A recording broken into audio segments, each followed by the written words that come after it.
Hi, everyone. My name is Dave Haynes. I'm your host for this webinar today. We're going to be talking about why the world's largest digital signage networks are using Linux.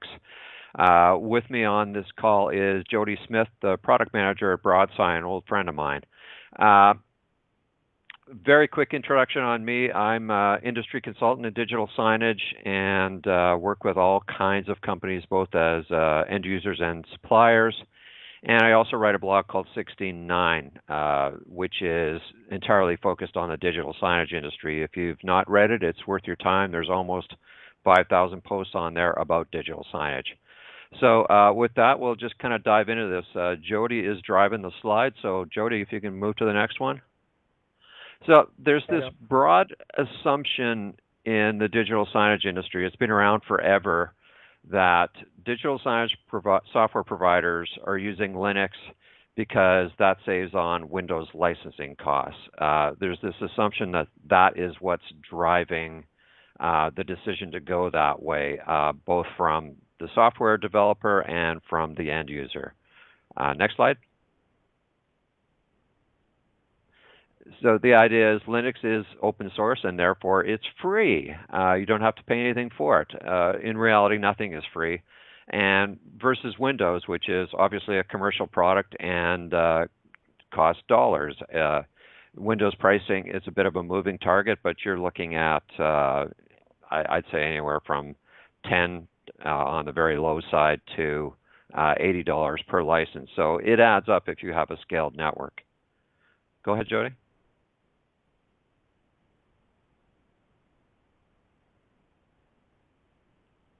Next slide. Yeah. Okay. So everyone likes free, but that's not what's driving the heavy use of Ubuntu Linux among CMS software providers. Certainly not in my experience. There's more to the story. Next slide. The biggest factors, the reality of this is reliability of the platform. It's been around forever. Configurability, you can work with it in a number of ways, and Jody will go into that. And because you're working with a company like Canonical, you have support. It's not pure open source where you need somebody who's a hardcore Linux propeller head to work on this and hope he or she knows what they're doing. Next slide. It's in a lot of big deployments. Many of the largest signage networks active today out there are running Linux, and they're running Linux on the players and on servers. If you are a novice in a digital signage space and not somebody who's heavily technical, you should not be intimidated by the idea that somehow or other you're going to also have to know Linux. You don't. That is code that runs in the background. It's not something that you're ever going to face. It's not something where all of a sudden you're thinking to yourself, oh my God, I'm going to have to learn command line prompts. It's not how that works. Next slide. As I mentioned, there are a number of networks running this. I would say BroadSign is probably the largest user, or certainly among the largest users of Linux out there in the context of digital signage. It has something in the order of 50,000 players out there in the marketplace running Linux. And just for some context, if you don't know the company, they do digital signage content management system software, but their focus is heavily on digital out-of-home networks, or in more simplistic terms, advertising-based networks. So when you see digital posters on a sidewalk, or you're walking through an airport or a shopping mall, there's a decent chance that what's under the hood is BroadSign driving that display. Next slide. So I'm going to turn this over to Jody to start answering the questions of why are developers and end users using Linux for their digital signage networks. Go ahead, Jody.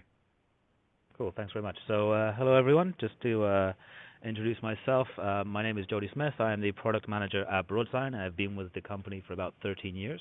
During that time, I have transitioned from IT through into solutions, so technical sales, and now into the product manager role. So pretty much I've had heavy involvement with a lot of the deployments that have gone out there from a technical point of view. And with regard to Linux, I built several Linux images and put several platforms together on the Linux operating system that are now out there being used today. Before we jump into the Linux-specific parts of the presentation, just to give you a slightly broader overview of what BroadSign does. So we've become basically the industry standard software for digital signage networks. We do have a focus on large, complicated networks, and advertisers do tend to make things complicated. They all want something slightly different. So the rules-based system that we have has managed to fit in very well with their requirements.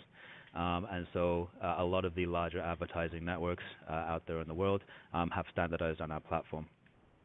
We power about 120,000 displays, which is about 95,000 players. And as Dave mentioned before, about 50,000 of those are currently running on Ubuntu Linux.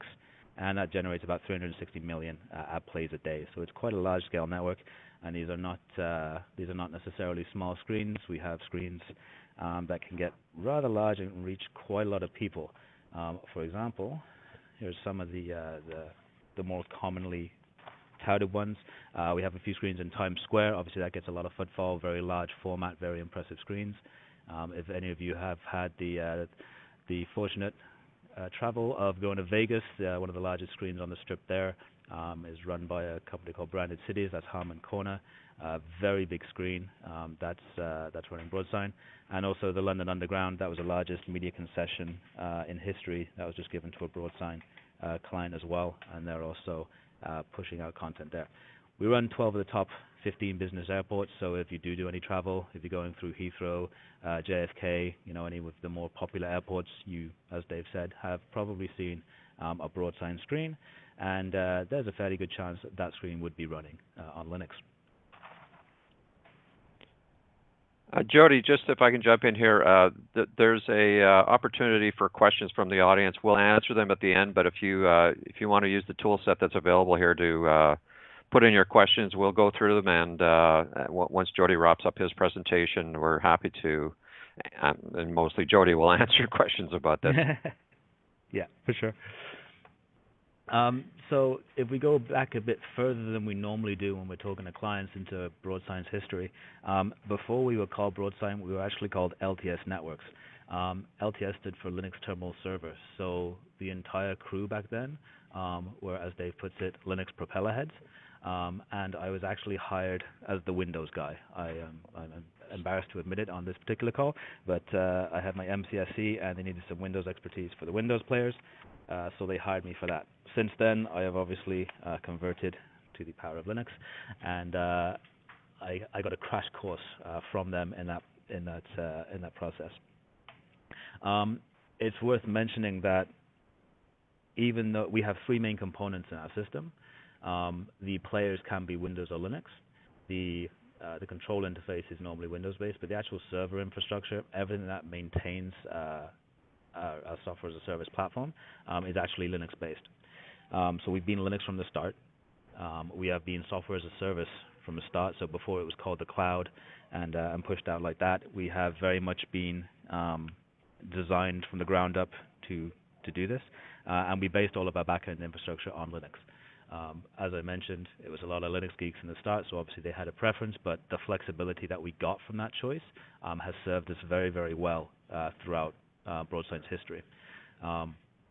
So all of the backend infrastructure is based on Linux. The application nodes, the database servers run Postgres, and pretty much everything from the server side, from the administration side, is based on Ubuntu Linux. From our client's point of view, as Dave mentioned, configuring that kind of complexity can be very daunting for somebody that hasn't seen Linux before. But since we are software as a service, it's completely hands-off for our clients. They get all of the advantages and the power of Linux without actually having to learn it in this particular case. As mentioned, the players that are deployed, it's about a 50-50 split between Windows and Linux. And the trend that we tend to see is the larger networks that need more configuration, more stability, and they actually have the Linux expertise, they will almost invariably deploy on Linux. It's probably about 7 to 8 out of 10 of the top networks are Linux based. The smaller networks, when we're dealing with a couple of hundred screens or less, it's an even split depending on where they fall on the comfortable with Linux kind of scale. Basically, if they've never seen it before, they'll normally deploy on Windows at least to start off with, but there have been some conversions that they flip over once they get to scale. Hiring the Linux expertise or having it is not as prevalent at this point in time, so there's a familiarity that leads that. But again, all of the big networks, once they get into real deployments and they're pushing these things out as configured devices, it's invariably Linux.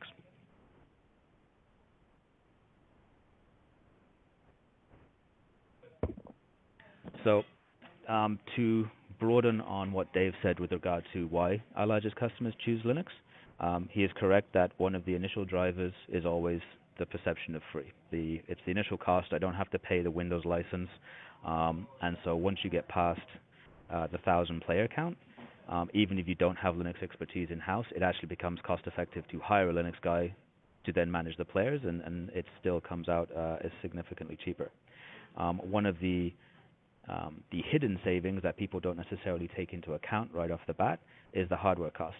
If you're needing to push out the latest and greatest version of Windows or a full desktop OS, you need more resources. What Linux has enabled us to do over the years is we would normally deploy a much more stripped-down version or a stripped-down install, so we were really only installing the services and the functionality we needed, and Ubuntu and Linux in general gives you that flexibility. So by doing that, we're not running extra services, we're not doing anything the player doesn't need to in the background, like looking for printers or whatever. That's enabled us to reduce the cost of the hardware overall. I don't need to buy an i7 to do something an i3 can do. I don't need to buy a $4,000 piece of hardware when I can get away with something that costs like a couple $100, or euros or pounds, depending on your destination. So there's both the OS cost and also the supporting it cost. Then you get into the configurability and the security. Obviously, if there's less things running on the software, it's more secure just off the bat. But Linux, very easy to lock down. You've got IP tables and you've got free firewalls where you can lock things down. BroadSign is a pull system, so all of our players, there's no direct connection to them from the internet. The player will always be reaching up to our server. So from a security point of view, both reducing the footprint that people can attack on the players has been beneficial, and it's not, it's led to us not having to deal with some of the more embarrassing things in digital signage when certain questionable content has ended up on the screens, but that wasn't BroadSign, just to clarify that. One of the reasons that we chose Ubuntu specifically over other distros, as Dave mentioned, is the support. This is a very important decision factor for all of the largest customers. It's one thing to say something is free, but when something goes wrong, that can be a problem. There's nobody there to support it. You're kind of on your own. So Ubuntu, they have support contracts available, but also just the LTS flavor in general. You have 5 years support, so the bug fixes are going to be there. It's not going to be something you deploy in a couple of years later. You're going to have to send a truck out to reinstall the newer OS. It actually gets supported and updated for 5 years. So all of the players that we've deployed over the years have always been based on the LTS version. Comes out every 2 years, adds the new hardware support, and that's been a very successful way of deploying Linux for us.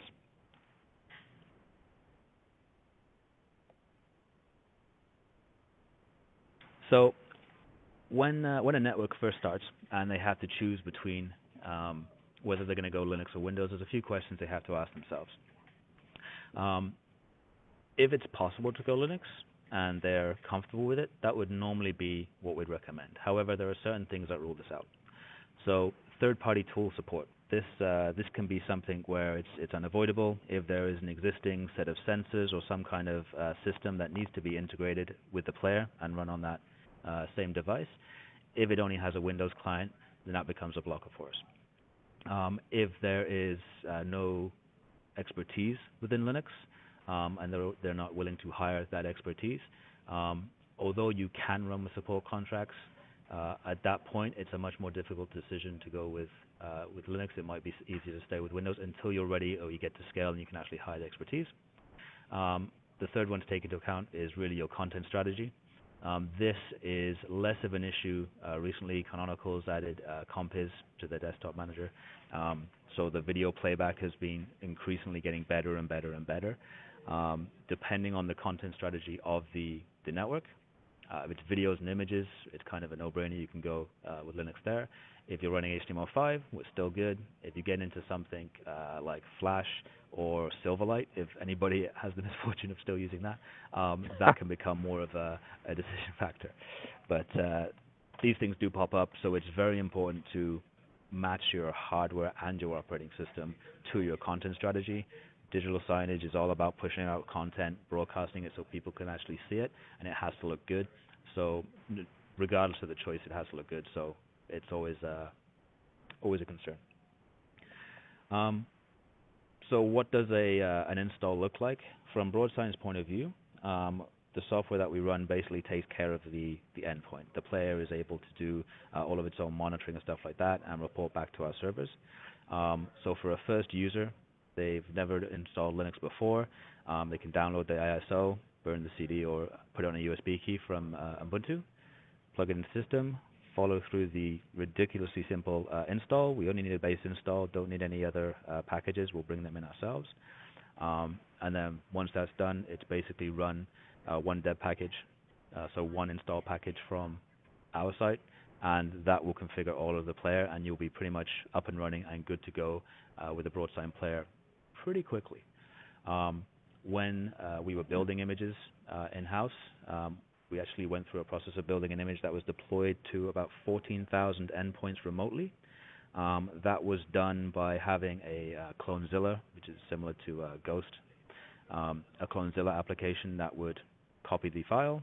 We would then push it out as an upgrade package through our software, and we actually managed to rewrite the boot partition, then have it reinstall the OS, and then rewrite the boot partition, and then go into the new OS. So we remotely upgraded 14,000 or so machines within the space of a week or so. And we could have done it all at once, but anyone that's ever worked in IT, you know, if you send a package out to all of your systems at once, it's guaranteed to fail.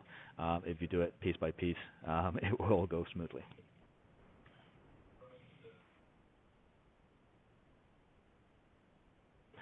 So BroadSign chose Ubuntu 15 years ago, and we have never regretted that choice. We have never had any issues that we have not been able to address in a very timely manner. Both the LTS support for just the regular bug fixes and also the flexibility of the system have allowed us to pretty much stick with our initial choice, and it's never come up within any meetings where it's like we need to change distro. Ubuntu has gone from strength to strength. I think when we started, we were on version 604. So this is a very long time ago, and you know, every LTS version since then we have added. It's been a very stable system for us, and I would highly recommend the Ubuntu version over any other Linux distro. So some Ubuntu-specific benefits that we've run into over time that have helped us out being on Linux as opposed to locked into Windows. We have a product called BroadSign Mobile. This effectively will tie in a mobile interaction, whether it's through NFC or QR codes, to the phone, and it will bring up an interactive menu based on the content that's on the screen. So if it's just through a web browser, that all works fine. The product also has an API that allows us to embed the same ads within, say, something like a Wi-Fi landing page. When I was trying to set this up on a player for a Wi-Fi landing page on Linux, it took about 30 seconds to a minute. On Windows, it was like 2 days of messing around, and the only way I could figure out to do it was through a commercial application that I'd have to install alongside it. So little things like that, when you run into some obscure problems, for some reason they tend to be better supported on Linux. It's just one of those things, and this was like flawless. Literally a minute's work, and I had a separate product that we could actually use.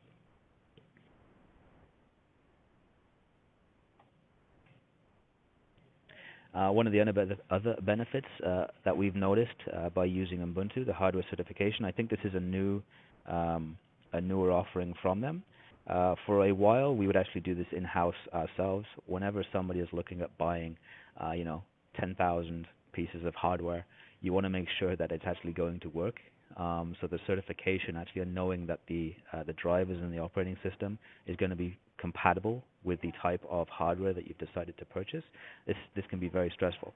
So the hardware certification from Linux basically allows us to shorten or to reduce the potential buys.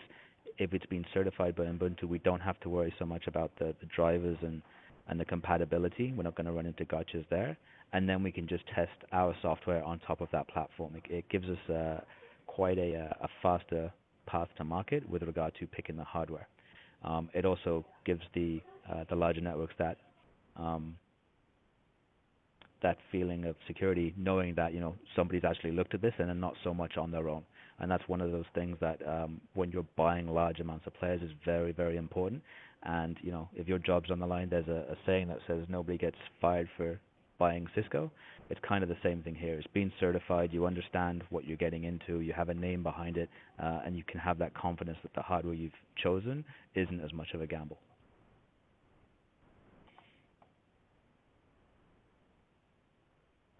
And so another benefit, another advantage that we've seen with using Ubuntu is it goes beyond the player.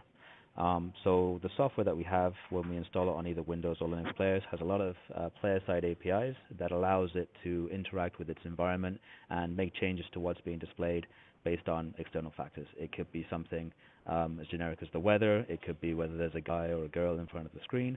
There's lots of different inputs that we can do that will affect what content's playing. But the actual data stream, so the decisioning behind that, if you need a central server, being able to set up something with Ubuntu in a virtual server online, ramping that up, having a LAMP stack, and basically just spinning up infrastructure for a particular ad campaign.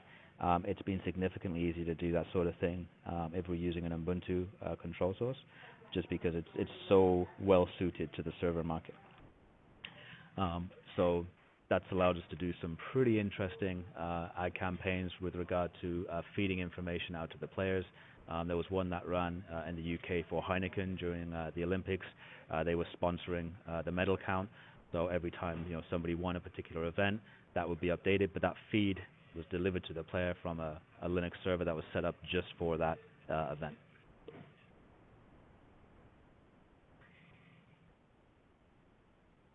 And we went through that quite quickly.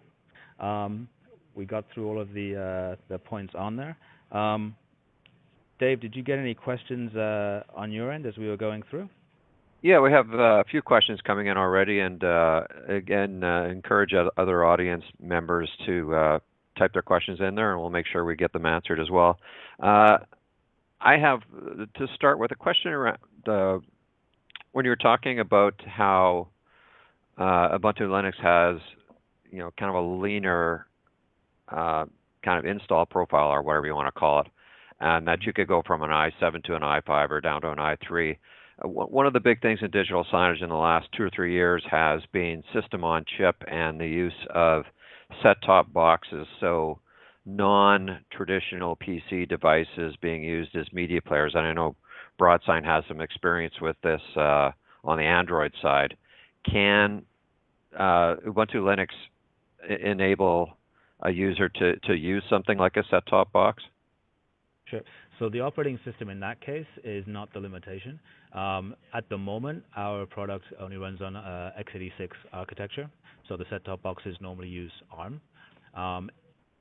If and when, and I have to say if, but if and when we actually go to the set-top box market, we would be looking at doing that on Ubuntu. A few years ago, Android was taking the digital signage industry by storm because the cheaper hardware was kind of coming with Android, and we created an Android client that worked on top of that. A few years down the road, Intel has responded to ARM's attack, if you will, and they've introduced a lot of quite powerful low-cost chips. So both the x86 architecture became easier for us to deploy on, but the ARM, the lessons we learned from integrating with Android in that case means that the Ubuntu builds that run on ARM would be a very good starting point for us to actually go and support those devices. It's something we're looking at, but we don't do yet. But with regard to just Ubuntu running on them, I've run Ubuntu on ARM devices. I had a plug PC before Raspberry Pi took everyone by storm. I have a Raspberry Pi as well, and I normally end up running an Ubuntu version on those kinds of devices when I'm playing with those. Okay. Do you have any comments on the limitations of the latest Linux LTS, which is 16.04, and the Cherry Trail chipset drivers? Is there a list of supported hardware out there? So the way in which BroadSign maintains its support of the LTS versions, 16.04 support will actually be releasing in February this year. We wait until Ubuntu releases the LTS version before we start programming on it. Obviously, because things can change, and we want to make sure that it's decided before we code on top of it. So that's in development as we speak. Do I have any comment on the limitations? I do not, unfortunately. But as part of the hardware certification that Ubuntu does, that's the kind of thing that gets tested before it gets certified. So that's really one of the benefits of that certification. It allows you to not have to worry about that so much. If the hardware is certified, it's coming from an HP or a Dell or whatever, and it's using that chip, then basically you've outsourced that headache to someone else. All right.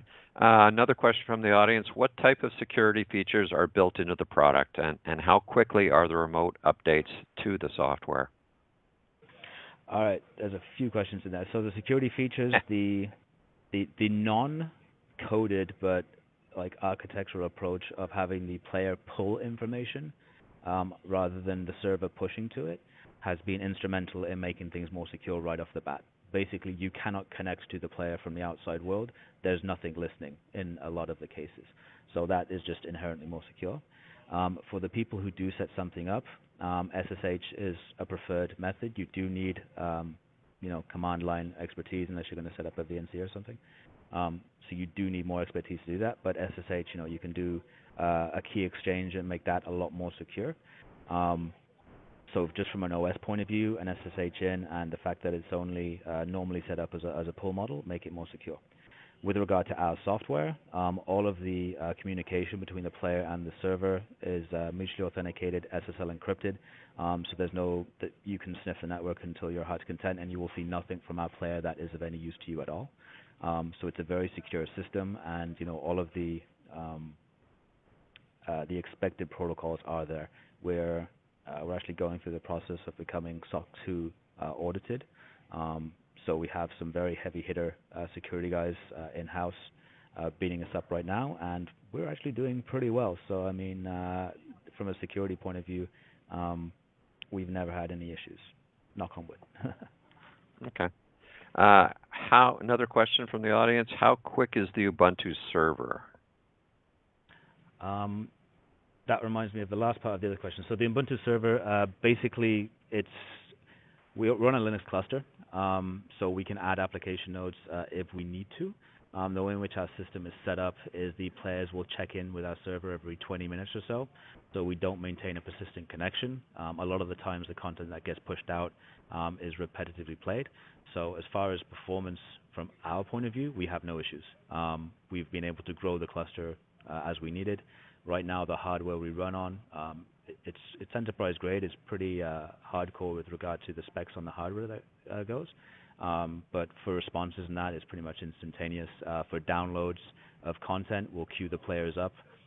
That's more of a bandwidth consideration than the actual server. That also reminded me of the other question was how fast do we push updates out? So there's different types of updates, and I want to just make sure we're clear on this. For BroadSign, when we're updating our own product, we'll communicate with our client, we'll schedule the upgrade, and we will upgrade our player software out in the field. That is through a functionality that is within our product. For the operating system upgrades, normally it will be the network operator that handles that. We have done images that we've pushed out for those upgrades. That took us about a month to build and test the image before we pushed it out. But the actual upgrade process was over the course of like 20 minutes during off hours. Other clients where we haven't done the image, they've updated it themselves. They've used things like Landscape, Spacewalk, depending on their distro, to push those and manage those updates. But normally that would be something that our client, the network operator, would manage. But Linux definitely has tools that allow that. Okay. Another question, which is the largest digital signage display network you supply at the moment? And is there any display you'd love to have ownership over? I would assume that means display network. I'm sure you'd want all of them.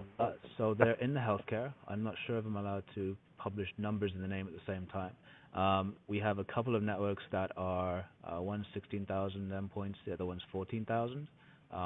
So I would love to have ownership of the 16,000 one. They are doing exceptionally well. They're based in healthcare. They're branching out as well. They're doing things like tablets based on ARM and other products that tie in together with the whole suite. I'd definitely love to have ownership of that network. If it was with regard to display technology, I have a preference for NEC, but other than that, that's the largest, and they are Linux-based on Ubuntu LTS.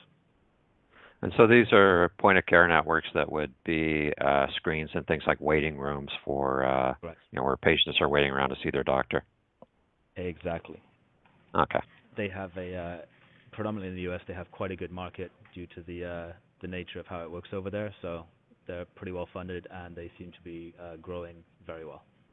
Right. Another question from the audience, can we assume that all the features that work for Windows client will work on Linux, particularly things like screen sync? So eventually the answer is always yes. Some newer features, depending on what deployment is driving them, we may release on an OS, such as like if the client is using Windows and the other one's driving it, we may deploy the feature on Windows before we get to Linux. Or vice versa. If the client's running on Linux, we may deploy a feature on Linux before it gets to Windows. But those two operating systems are basic feature parity. I can't use Internet Explorer on Linux, so if you wanted to, for whatever reason, use Internet Explorer to play back HTML, I couldn't do that on Linux. But anything that is based on our software is feature parity for the two, and that would include the screen sync with UDP. Okay. Another question, if I was to consider, not I, but from the audience, if I was to consider Linux Ubuntu for my digital signage deployment, where can I get more information on this? Well, if it's a digital signage network on BroadSign, the website has all the documentation regarding our software, the Linux player install, and the process you have to go through. If it's just using Linux for digital signage, the Ubuntu website has the ISOs to download, and it's kind of a dual learning curve. You'd have to install the Linux OS first, and then depending on the vendor that you went with, whether it was BroadSign or somebody else, you'd have to make sure they have Linux support, and then get their software application to install on top of it. And to clear that up, on our website within the documentation, there's a Linux player guide. You can actually see the steps. You can go through. It goes quite into detail, probably more than is required, but just to answer some of the questions that come up. And that will walk you through. It's something that I would say somebody not familiar with Linux could probably get through within like a half hour to an hour, depending on their download speeds. Yeah, I kind of wanted to draft off that as a question. You mentioned in the presentation that if it's a Windows shop, if that's what the IT team is primarily using, is it a big leap to grow familiar with Ubuntu, or is it kind of overstated that you're moving to something that's very, very different and you need an expert and so on? I would say that depends on the deployment. If you are deploying a screen in Times Square, where if you go down for 2 or 3 seconds, this is thousands of dollars running out. In that kind of situation, I would say you either need to hire the Linux guy, or you have a contract with somebody that you can go to. I don't think it's something you'd want to be on your own with if you have no experience with Linux. If, on the other hand, these are smaller screens, like say in the back of taxi cabs, on the top of pump tops, it's more of a 1-to-1 ratio. And if it goes down, that's bad, but you can take the time to figure it out. Then I would say, go for it, try it. I mean, it can definitely be something that, with enough Googling, you can pretty much figure anything out. I think a lot of Linux people, Google is their best friend, and they will go through the forums, and they will like to get into the system. But it really depends on what your tolerance for downtime is. If you don't have access to the expertise, whether it's in-house or outsourced, and downtime is not an issue, I would be hesitant to recommend it. If you have the expertise, or you have a tolerance that is acceptable to give you time to fix it, then I would go with Linux. Another question from the audience. What type of security features are built into the product? So I thought we'd gone through that. I mean, the protocols between the player and the server, SSL encrypted, mutually authenticated. So it's a kind of a command and control situation where the player picks up all of its content and schedules from the server. So that information is encrypted. Direct access to the player isn't really how the system works. If somebody's managing 16,000 players, they don't have to log into each individual system to do it. So they would log into our Linux server. That's, username, password protected. You need to know the server. You need to have our application. There are password security rules in front of that login. So the command connection from the administrator to the server, that again is encrypted communication. You would put all of the campaigns, so the content and the schedule that it's going to play on, onto the server, and when the player connects in, it will download all of that information. And this is hands-off. It's not something where you have to log into each player and configure playlists or something like that. A lot of the more entry-level systems will have this one-to-one mentality. BroadSign from the ground up, it's designed for the larger networks, so it's, you manage the network as a whole as opposed to individual players. So the security is really the player's locked down. There's nothing on it. If you choose to open SSH, you can do it with keys, but that's really it. There's really no surface to attack on the players once they're deployed. You mentioned in the presentation BroadSign Mobile. I'm curious, does Ubuntu Linux have any support around BLE and beacons? So, in that particular instance, the technology used to drive you to the mobile menu is less important. Even with whether the player is Windows or Linux, the beacon will normally sit aside. Linux would be able to run a beacon on the platform, which is a lot more difficult with Windows. That's another one of those kind of fun facts. Running Windows as a Bluetooth beacon, I normally end up having to install commercial software to achieve it. Linux with Bluetooth drivers and a thing, you can put it together more easily. But normally the beacon or the QR or the NFC tag would be separate from the player, so it wouldn't really interfere too much with the operating system. Oh, okay.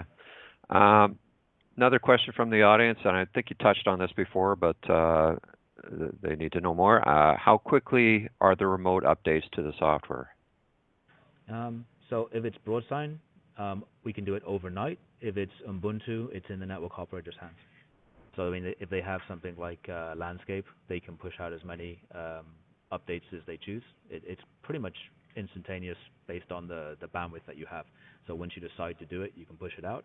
If it's how often we release updates to our software, we run a 6-month cycle for new features, but we release hot fixes and bug fixes as we need them. If something comes up and it's interfering with a guy's screen, we'll fix it and we'll give him a hot fix, and we can push that out through our software instantly. All right.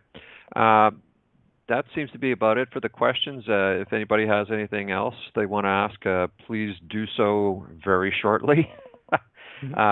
You will also see in the presentation tab an area that's asking for feedback from the audience. Please let us know what you think of this presentation, whether you found it useful or not, and be aware that this is the one in a series that Canonical, which is the company behind Ubuntu, is doing on digital signage, and there will be another one coming up sometime in the coming weeks. Don't see any more questions, so thank you very much for coming on today. Thanks very much, everyone. Have a great evening, afternoon, morning, depending on your time zone. All right, take care, everyone. Bye-bye.